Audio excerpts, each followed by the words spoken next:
Good morning to all of you. आज का हमारा टॉपिक है एयर पॉल्यूशन, जिसमें हम एयर पॉल्यूशन के बारे में डिटेल में स्टडी करेंगे।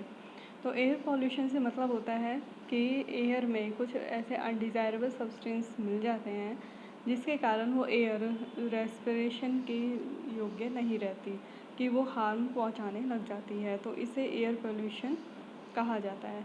तो सबसे पहले यहाँ देखते हैं पॉल्यूशन।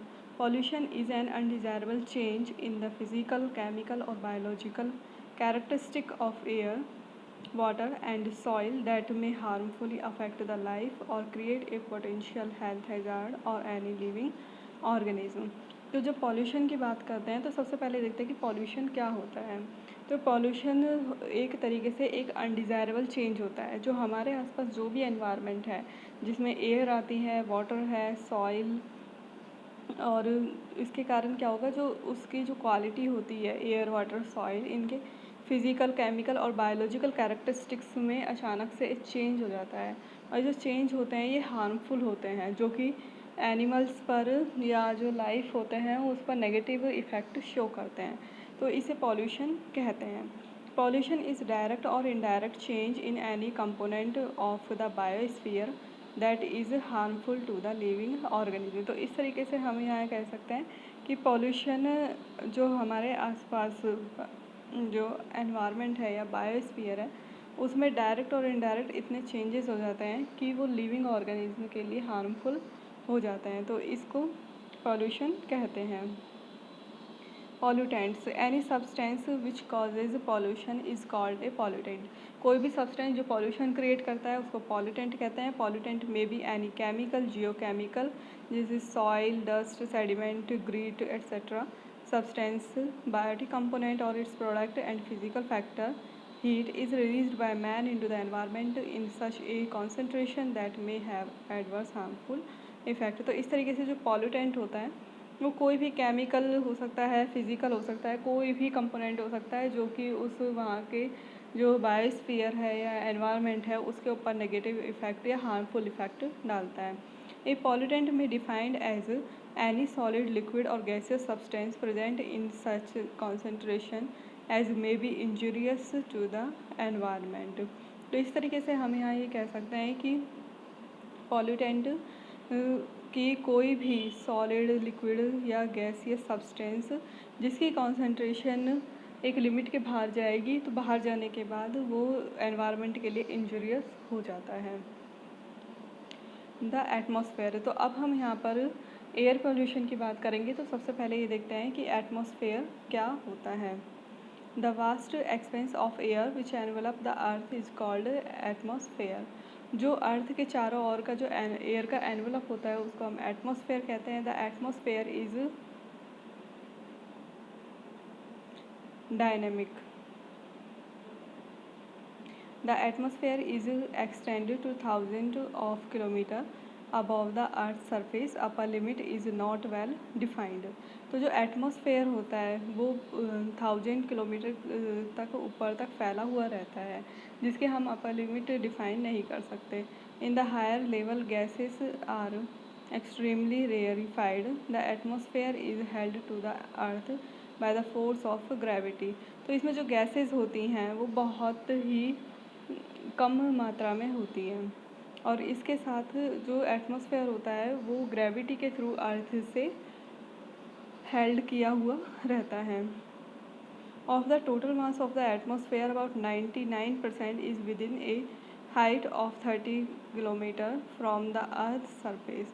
तो जो टोटल मास होता है एटमॉस्फेयर का, उसका 99% लगभग 30 किलोमीटर के एरिए में ही, अर्थ की सरफेस से जो 30 मीटर की ऊंचाई है, हाइट है, वहाँ तक ही 99% मास होता है। उसके बाद जैसे जैसे ऊपर जाता है गैसेज रेयर होती चली जाती हैं। The atmosphere contain life giving gases. तो इसमें लाइफ गिविंग गैसेज होती है, जैसे oxygen, human and other animal respiration के काम में लेते हैं। कार्बन डाइऑक्साइड प्लांट इसे फोटोसिंथेसिस के यूज़ में लेती हैं। Composition of atmosphere, the atmosphere is a mixture of many discrete gases. With increasing height above sea level the atmospheric pressure gradually decrease. जैसे जैसे सी लेवल से ऊपर की ओर बढ़ते जाएंगे तो जो प्रेशर होता है, एटमॉस्फेरिक प्रेशर, वो धीरे धीरे अपने आप कम होता चला जाता है। It consist of a mixture of gases having a relatively uniform composition in the lower layer close to the earth है। तो जो अर्थ सरफेस के पास जो एटमॉस्फेयर प्रेजेंट है, वहाँ सबसे ज़्यादा जो एटमॉस्फेयर की लेयर जो कि अर्थ की सरफेस के पास पाई जाएगी, उसमें बहुत ज़्यादा डेंसिटी गैसेस की मिलती है। जैसे नाइट्रोजन 78% होती है, ऑक्सीजन 21% होती है। तो टोटल गैसेस जो एटमॉस्फेयर में मिल रही है उसका 99% ये दोनों गैसेस होती है। इसके अलावा अब जो 1% बचता है उसमें argon, carbon dioxide, hydrogen, helium, ozone, ये सब पाई जाती है।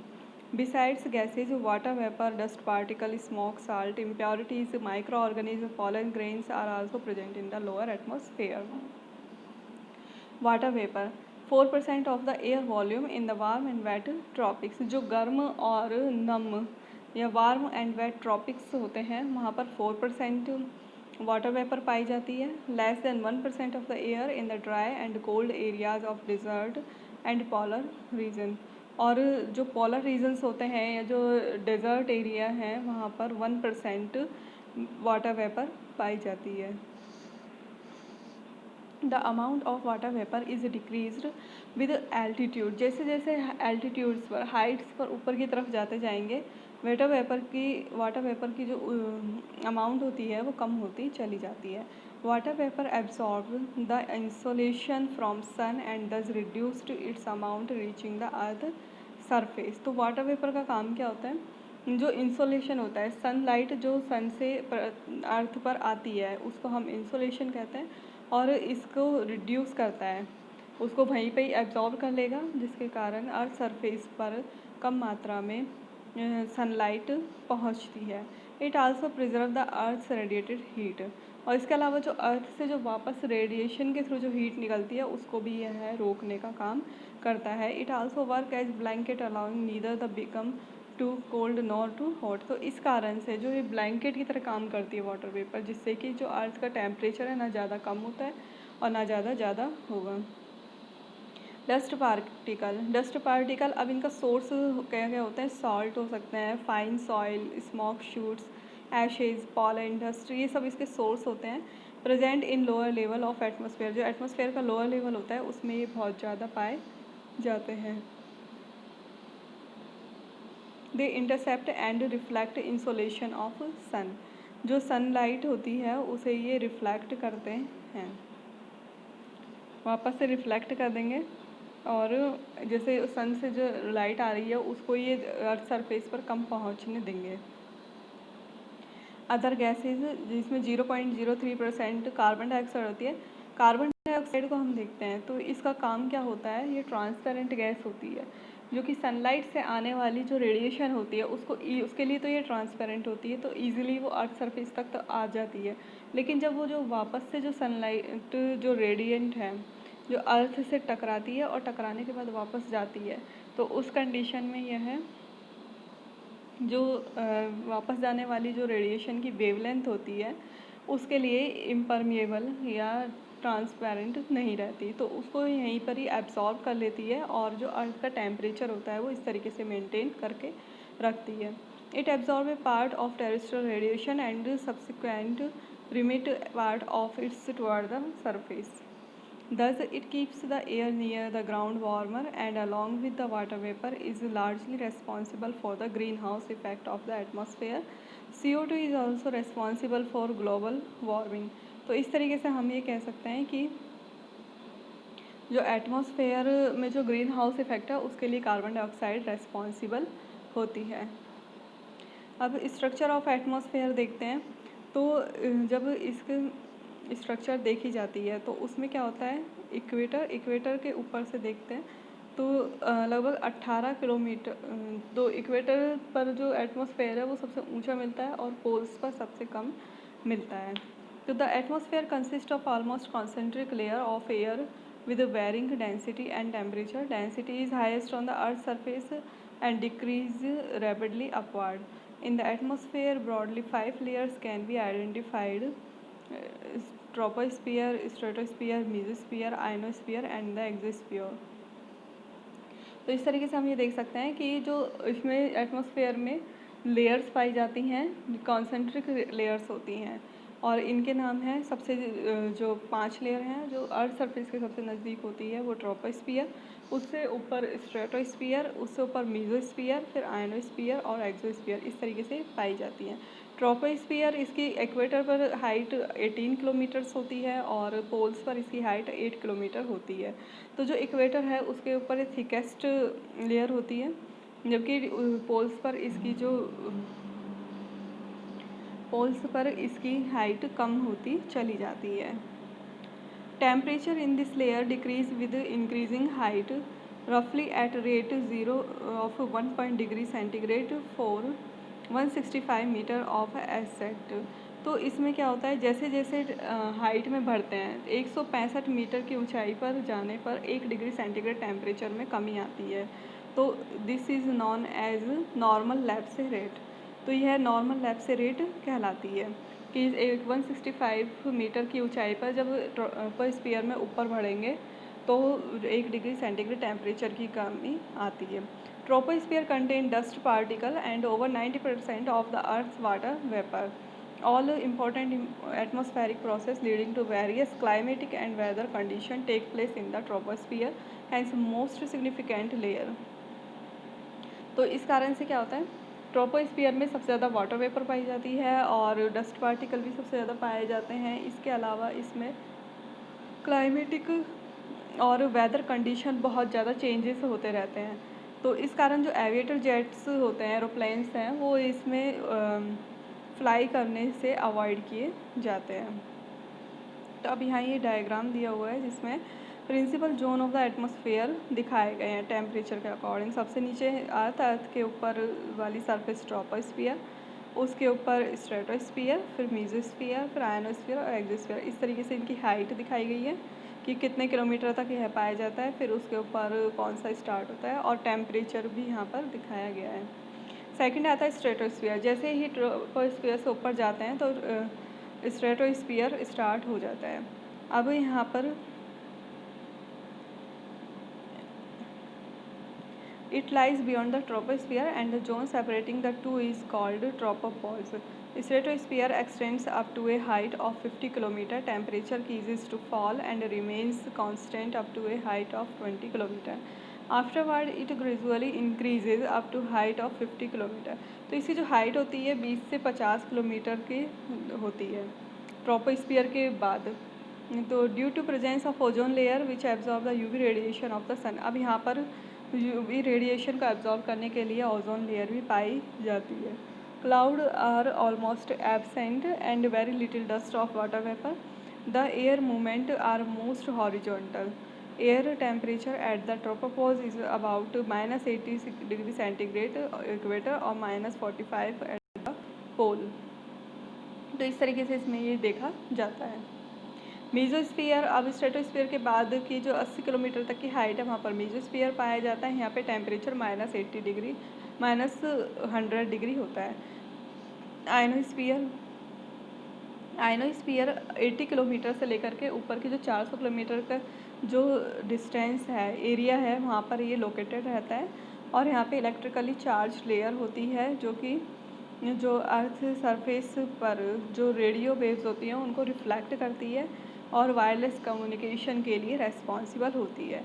Temperature again start increasing with height due to the radiation from the sun. फिर अब मीजोस्फीयर के बाद वहाँ सबसे कम था -100। अब जैसे जैसे आयनोस्फीयर में ऊपर जाते हैं तो टेम्परेचर बढ़ना स्टार्ट हो जाता है और बहुत ज़्यादा टेम्परेचर में पाया जाता है। एक्सोस्फीयर 400 किलोमीटर से बाहर जो स्पेस है उसमें पूरा यह पाया जाता है। अब यहाँ देखते हैं एयर क्वालिटी।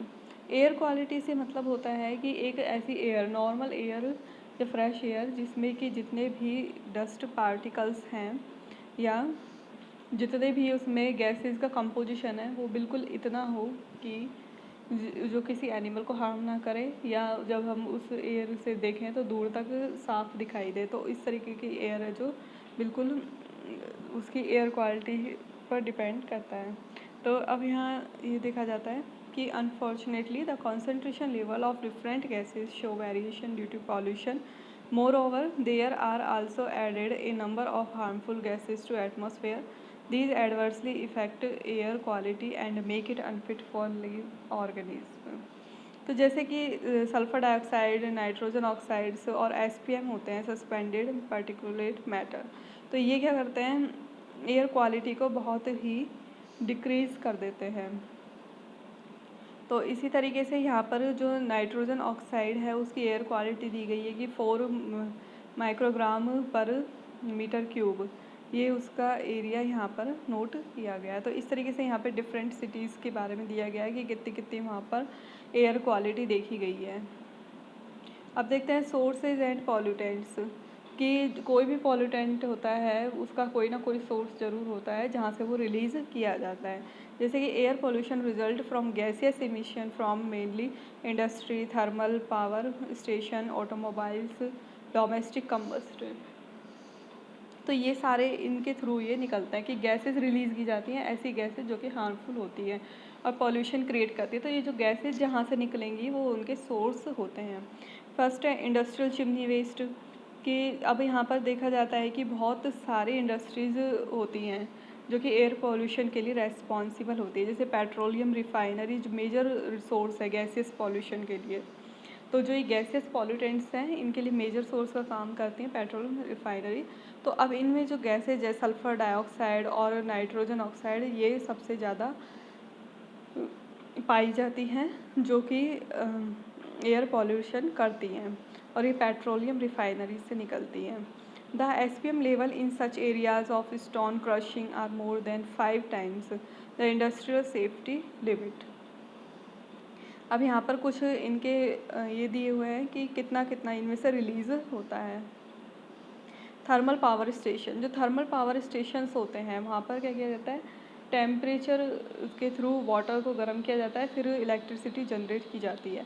तो यहाँ पर फ्यूल यूज़ में लिया जाता है। जब ये फ्यूल जलता है तो उसके कारण जैसे कोल का कंजप्शन हो रहा है तो इसके कारण बहुत ज़्यादा मात्रा में फ्लाई ऐशेज़ निकलती है, सल्फ़र डाइऑक्साइड और अन्य गैसें यहाँ से निकलती है, हाइड्रोकार्बन्स निकलते हैं जो कि एयर में जाकर के मिक्स हो जाते हैं और वहाँ एयर क्वालिटी को डिक्रीज़ करते हैं।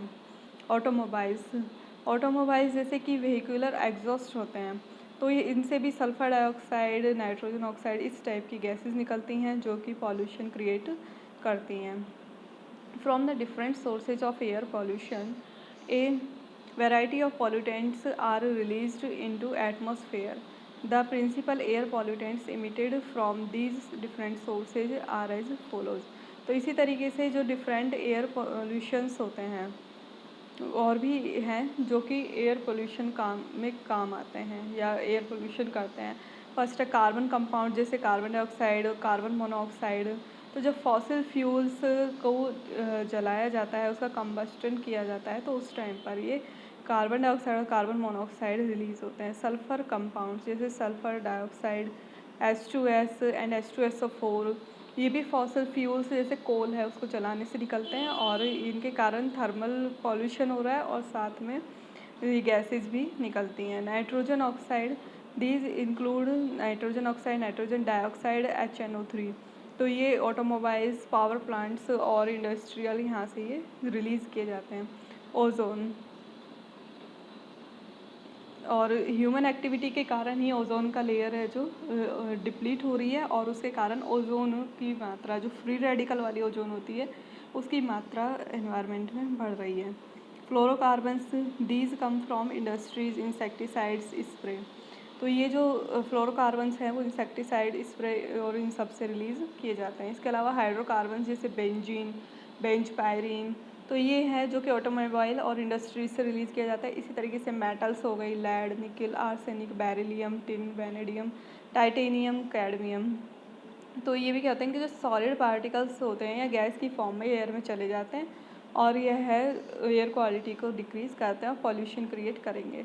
फोटोकेमिकल प्रोडक्ट जैसे कि पैन हो गया, फोटोकेमिकल स्मॉग, और ये सब हैं जो कि फोटोकेमिकल प्रोडक्ट कहलाते हैं। Particulate matters, fly ashes, dust, grit, other suspended particulate matter released from power plant and industries. Stone crushers हो गया, इसी तरीके से there are also bacterial cell fungal spore and pollen in air as biological particulate pollutant. Aerosols have become the major air pollutant. Toxicant other than heavy metals, जैसे complex chemicals हैं, वो भी इस तरीके से हार्मफुल इफ़ेक्ट करते हैं।